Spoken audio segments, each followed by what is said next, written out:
Long distance relationship. Dalawang magkaibang pinagmulan pero isang nararamdaman.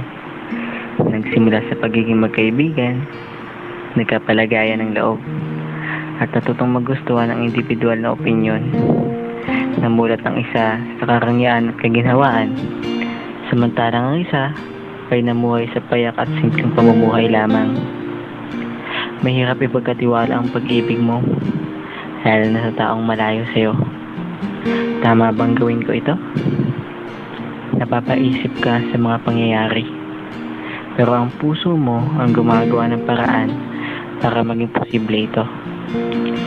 Ilalaan mo ang oras mo, mapasaya mo lang siya, kahit nasa malayo siya. Pagkakatiwalaan mo ang bawat ginagawa at bawat gagawin niya. Matututo kang tanggapin ang katotohanan, at imbes na panghinaan ng loob, mas lumalakas ka para paglaban ang inyong nasimulan.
Well, sino nga ba ako?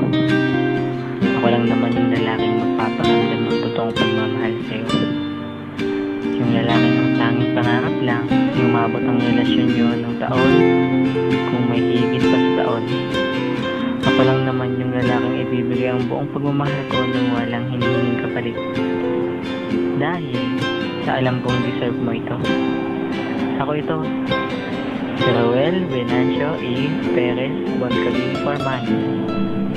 Wala eh. Sobrang mahal lang kasi kita. Doon tanging rason ko kaya masaya ang bawat pagising ko sa umaga. Yung naging rason para mabuksan at may buhos ng todo ang pagmamahal na tago dito sa puso. Nangako ako sa'yo na hindi kita iiwan. Ang pangatawanan ko yun hanggang sa ulit. Dahil ayoko makalaman mo na masaktan at umiyak ulit. Nandito na ako, Cherika. Sana ako yung lalaki pinapangarap mo na makasama hanggang sa pagtanda. Gusto kong tumanda na kasama ka. Mahal na mahal kita. I love you so much. Sana mabuko ang araw mo. Sana pagdating ng tamang oras, pakasalan mo ako. Ikaw at ikaw lang, wala nang iba. Para sa'yo lahat ng ito. Para sa'yo lang.